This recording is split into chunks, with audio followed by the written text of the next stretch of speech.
Sir, there batasan man nimo na mahilig kang magpakaulaw og mga friends nimo, amiga nimo, mga relatives nimo atubangan sa inyong kaistorya, atubangan sa inyong kagrupo or asa mo gatupok-tapok. Mahilig ba ka ana there?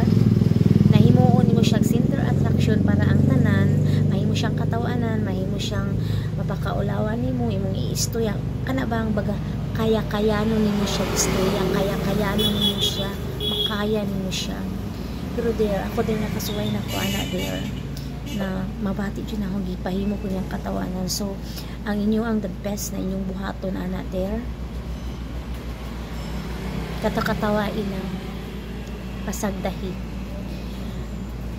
hayaan mo siya na mahimo siya na iyang bakba masalapit, iyang bakba masatisfy siya sa iyang gusto mahitabo sa imo na mahimo kang katawan. Hayaan mo. And then, pag abot sa panahon there, kung siya na yung mga ayaw ni magtabang, ididmaha, i-ignore. Ano lang kasimple there, iyahapon na. Iyahang talent.